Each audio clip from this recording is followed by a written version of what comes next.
সবাইকে জয় যিশু, hallelujah, praise the Lord. তো প্রভু যিশুর নামে সবাইকে ধন্যবাদ জানাই। তো ঈশ্বরের আশীর্বাদে আমরা সবাই খুব সুন্দর আছি, মহান ঈশ্বরের ধন্যবাদ হোক। তো হালেলুয়া। তো ঈশ্বর সবাইকে সুস্থ সুন্দর রেখেছে, মহান ঈশ্বরের ধন্যবাদ হোক। তো যারা ঈশ্বরের কাছে প্রার্থনা চাইছো, যারা প্রভুর কাছে নানান কিছু সমস্যা নিয়ে ঈশ্বরের কাছে প্রার্থনা চাইছো, তো তোমরা বিশ্বাসে স্থির থাকো, ঈশ্বরের কাছে প্রার্থনা করো। আমরা অবশ্যই তোমাদের জন্য প্রার্থনা করব, অবশ্যই তোমাদেরকে ঈশ্বর আশীর্বাদ করবেন। হালেলুয়া, মহান ঈশ্বরের ধন্যবাদ হোক। কারণ ঈশ্বরের বাক্য বলছে মতির সাথে সাথে যে যাচ্ছ করো তোমাদেরকে দেয়া যাইবে, অন্বেষণ করো পাইবে, দ্বারে আঘাত করো তোমাদের জন্য খুলিয়া দেয়া যাইবে। তাহলে আমরা যদি যাচ্ছা করি, ঈশ্বর আমাদেরকে নিশ্চয়ই আশীর্বাদ করবেন। ঈশ্বরের বাক্য, ঈশ্বর বলছেন যে ভয় করিও না, সাহস করো, কারণ আমি তোমাদের সর্বক্ষণ সঙ্গে সঙ্গে আছি। ঈশ্বর আমাদের সর্বদা বিপদে আপদে সর্বসময় ঈশ্বর আমাদের সঙ্গে সাথে আছেন। মহান ঈশ্বরের ধন্যবাদ হোক, তিনি আমাদেরকে অবশ্যই আশীর্বাদ করবেন। আমরা যারা বিশ্বাসী, যা কিছু সমস্যা নিয়ে ঈশ্বরের কাছে প্রার্থনা করছি, প্রার্থনা চাইছি, ঈশ্বর আমাদের অবশ্যই আশীর্বাদ করবেন। হালেলুয়া, সবাইকে জয় যিশু, প্রেজ দ্য লর্ড। তো তোমরা এইভাবে ঈশ্বরের কাছে, যখন আমরা কোনো কিছু বিষয় নিয়ে ঈশ্বরের কাছে সেই বিষয়টাকে কারো কাছে কমেন্ট করি, বিষয়টাকে তুলে ধরি, তখন ঈশ্বর অবশ্যই আমাদের আশীর্বাদ করবেন এবং আমরাও তোমাদের জন্য প্রার্থনা করছি, ঈশ্বর আশীর্বাদ করবেন। হালেলুয়া। আজকের বাক্য গীতসংহিতা 15 অধ্যায় দায়ীদের সঙ্গীত। হালেলুয়া। হে সদা প্রভু, তোমার তাম্বুতে কে প্রবাস করিবে? তোমার পবিত্র পর্বতে কে বসতি করিবে? হালেলুয়া। তো ঈশ্বরকে এখানে বলছে তোমার তাম্বুতে কে প্রবাস করিবে। সেই ঈশ্বরের তাম্বুতে কে প্রবাস করিবে? কে? তোমার পবিত্র পর্বতে কে বসতি করিবে? ঈশ্বরের বাক্য বলছে যে ব্যক্তি সিদ্ধ আচরণ ও ধর্মকর্ম করে এবং হৃদয়ে সত্য কহে। হালেলুয়া। বলছে কি যে ব্যক্তি সিদ্ধ আচরণ ও ধর্মকর্ম করে, সেই ঈশ্বরের বাক্য গীতসংহিতার একের আগে কি বলা আছে না, যে ধন্য সেই ব্যক্তি যে দুষ্টদের মন্ত্রণায় চলে না, পাপীদের পথে দাঁড়ায় না, নিন্দুকদের সবাই বসে না। সেই কি ঈশ্বরের বাক্য বলেছে না? সেই জন্য এখানে বলছে ঈশ্বরের বাক্য, যে ব্যক্তি সিদ্ধ আচরণ ও ধর্মকর্ম করে।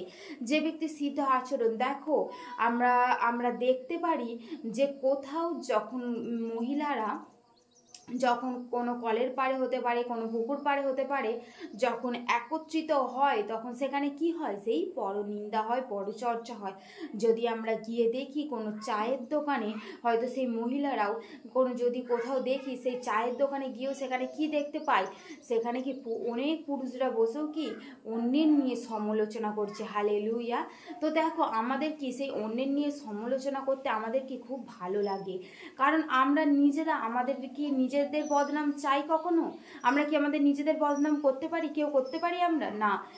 আমি কি পারবো? না, আমি পারবো না। কারণ আমরা নিজেদের বদনামকে আমরা করতে পারি না। সেই বদনামটাই আমাদের নিজেরও, যদি সেই বদনামটা থাকে, আমরা কি সেইটা চুপ করে থাকি।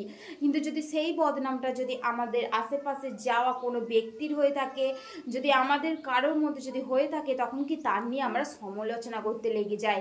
কিন্তু ঈশ্বরের বাক্য বলছে তোমরা এখনই বন্ধ করো, ওই সমালোচনা থেকে তোমরা বেরিয়ে আসো এবং তোমরা কি বন্ধ করো।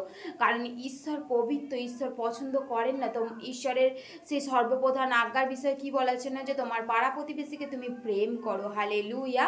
তো সেই ঈশ্বর তোমাকে বলছেন যে তুমি কি তোমার সেই প্রতিবেশীকে প্রেম করো। আমরা যেন সেই প্রেমের মধ্যে থাকি। ঈশ্বর আমাদের চান না যে ওরকম পরনিন্দা পরচর্চা আমরা যেন কারোর বিরুদ্ধে না করি।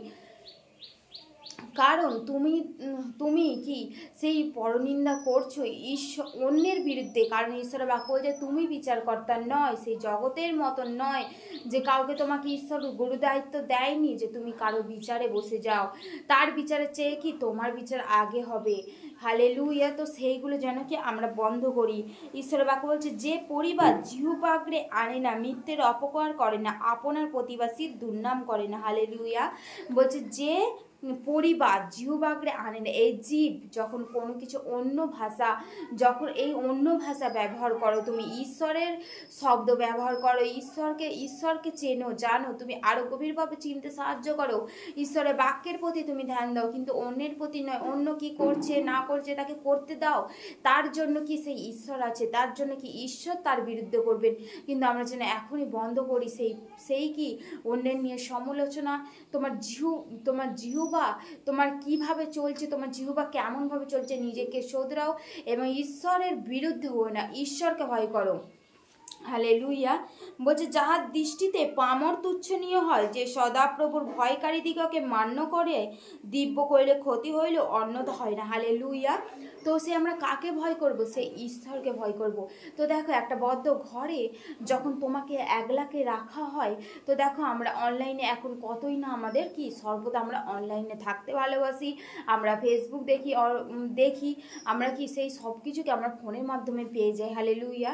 তো দেখো তোমার বাড়িতে কি হয়তো কেউ নেই, তোমার স্বামীও নেই, হয়তো তোমার পরিবারের কেউ নেই, কিন্তু তুমি হয়তো সেই বদ্ধ ঘরে আছো, সেই ঘরের মধ্যে কি তোমার কি হয়তো সেই দরজা বন্ধ করে দেওয়া হয়েছে, হয়তো সেখানের মধ্যে তুমি হয়তো কি কোনো কিছু খারাপ কাজ করছো, হয়তো তুমি কি ফোনের মাধ্যমে কোনো কিছু খারাপ জিনিস দেখছো, সেখানে কেউ নেই, অথচ কার চোখ আছে?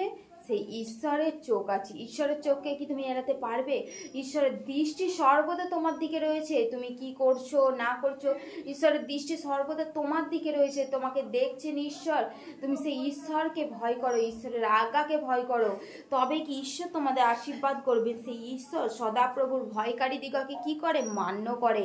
সেই ভয় করো, সেই ঈশ্বরকে ভয় করো, কোনো মানুষের প্রতি নয়, ঈশ্বরের বাক্যকেই ভয় করো।